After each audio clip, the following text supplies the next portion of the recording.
Welcome to Love, Laughter, and Limits. I'm Tom Dozier, and this lesson is Parent Attention, an awesome influence on child behavior. This class will help you understand the way your attention affects your child's behavior. It'll help you understand how your attention motivates your child and how you have a strong influence on your child's good and bad behavior. This class is based on extensive research in human behavior. And if you apply these simple principles, you will be amazed. Now, why do kids do things? Well, all repeating behavior serves a purpose. Freud called it the pleasure principle, that we seek pleasure or we avoid pain. In behavior science, we call it reinforcement. The child either gets something or avoids or delays something. Now, what the research shows is that adult attention is almost always a positive payoff, a positive reinforcer, meaning that it causes the behavior to increase. And what are the characteristics of this attention that determine the value of the attention? You know, we work harder for a bigger paycheck. And so to the child, your attention is a paycheck, and these are the characteristics of your attention that determine the size of the paycheck, how big the paycheck is. Well, the first characteristic is close proximity or approaching the child. The second one is touch, touching the child. The third one is language, words, how much talk we use. The fourth is how long is the attention reward, how much time do we give it. And the fifth one is emotion. How much emotion do we have, or emotional intensity do we have? And the greater the value of these different characteristics, the greater the reward for the behavior, and the more likely that the behavior will happen again. So let's look at these 5 characteristics again. Close proximity or approaching the child. You're in another room, something's happening, you hear screaming or yelling, you come running. Well, they just got their favorite person to come into the room, and that's approaching the child. Boom, that's one characteristic that's positive. You come over and you're touching the child, and you may be wrestling with the child, or you may be to try to make them do something, or you may be grabbing them and picking them up, or holding them, or you may be lecturing them and touching them and stroking their back, but it's the amount of just physical touch to the body. And then the words. We use lots of words when our kids misbehave. And it seems like the more words we use, the bigger the value of the reward. And, you know, we don't want to get angry and spank our kids, so we often try to talk them to death to get them to do the things they need to do. Well, once again, lots of words around inappropriate behavior. And words and time often go together, but they don't have to. Sometimes it's just spend time holding and soothing and trying to calm. But then how long of a reward does the child get? And then how much emotional intensity do you as the parent give the situation? And it doesn't matter whether it's like, woohoo, wow, that's great, awesome, or why could you do that? I don't understand why you would do that to your brother again. You hurt him. You know you're supposed to be nice to your brother, and you go on and on. But that's emotional intensity. And you think, but the child is crying. Doesn't make sense that that's a positive reward. Well, we pay for emotional intensity. You know, some people pay to go to the movies and get the bejeebers scared out of them. Other people jump out of perfectly good airplanes, or off bridges with rubber bands tied to them, you know, bungee cords. And we pay for excitement. We ride roller coasters. And so to some extent, your strong emotional intensity is just like a roller coaster or a thrill ride or seeing a scary movie. It's excitement.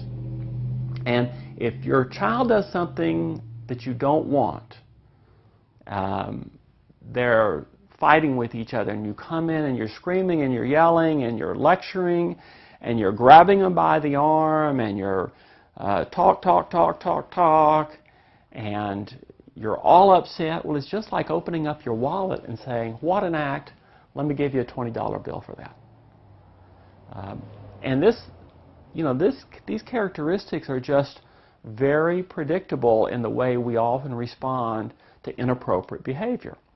So when dealing with inappropriate behavior, you generally will have to come in close, but you don't have to. I had a mom tell me that her two daughters were starting to bicker in the other room, and so she simply called out, "Girls, how are you supposed to be treating each other?" And they came back, "Nicely." And she said, "Thank you." And it was done with it. Didn't even have to go into the room. But when it comes to touching your child, you want to limit the touch. I had a mom tell me something she saw her husband do with their son, that the son had done something inappropriate, and he was trying to explain it to the child and give the child a little reprimand, and he had his arm around the child, and the child pulled up against him, and he was giving the child a little lecture.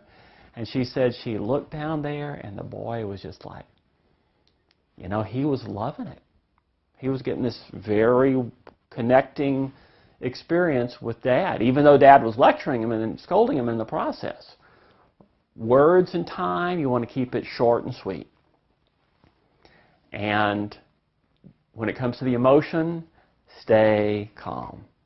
So limit the touch, minimize, keep it short, and then stay calm. Now, for good behavior, the problem with good behavior is the child does something that we like and we say, "Oh, thanks."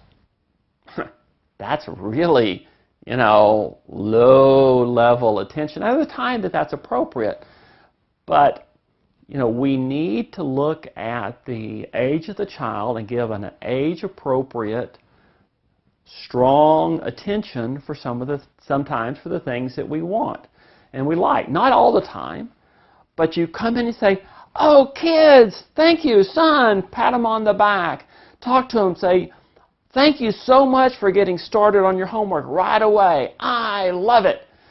And you don't want to give it a long time because it gets gaggy. But you want to give good attention for appropriate behavior. Good emotion.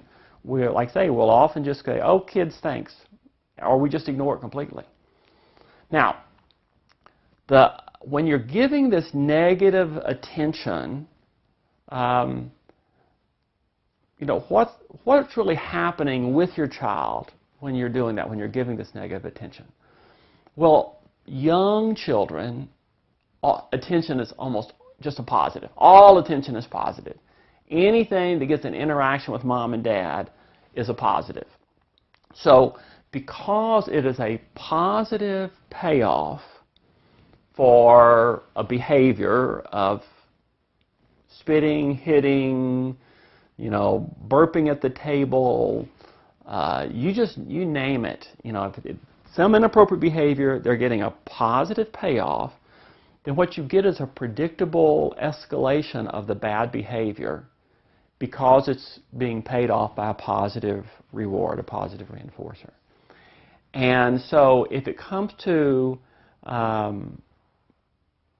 just anything, they're going to do it more. And they're going to become more creative at doing it. Now, when it comes to older children, teens and maybe preteens, then it can be a very upsetting. The negative attention can be a very upsetting event. It's generally coercion, trying to force the child to do what they're supposed to do. And what you find from coercion is it produces escape, avoidance. Escape meaning they want it to stop, avoidance meaning they'll stay away from you, and getting even or counter-coercing. And so the child will often push back and do things just to get even with you. They'll do it again just to get even with you, just to prove that you can't force them to do it.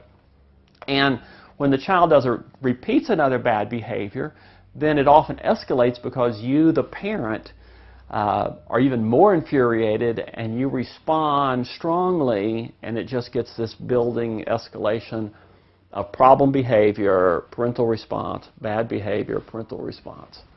And so it builds.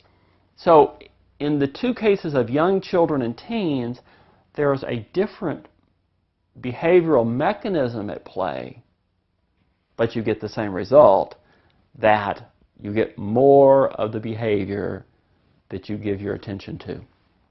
And it's still based on those 5 characteristics of the attention as to the value of the reinforcer, or the increasing factor of the behavior. Well, how do you resist bad behavior? Ask yourself, I mean, as a parent, you want to be responsible, right? So you see this inappropriate behavior happening, you can't just ignore it. Well, can you? Sometimes ask yourself, what do you want to happen? Right? Do you want justice? Do you want to be a responsible parent? Do you want the problem behavior to go away and not happen again? So if you want good behavior in place of the bad behavior, what you need to do is you want to minimize the attention that you give on the bad behavior. It really is doing something. Stop it if you need to, correct it if you need to, but keep it brief and calm. So in summary, your attention builds the behavior that you respond to. For undesirable behavior, stay calm, ignore it if possible, handle it calmly and briefly. For desirable behavior, notice it. Be happy and excited.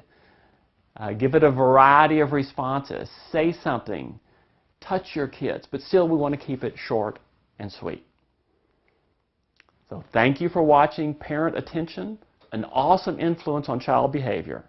I'm Tom Dozier, wishing you an abundance of love and laughter in your family, along with limits to help your children behave well and be happy. Thank you.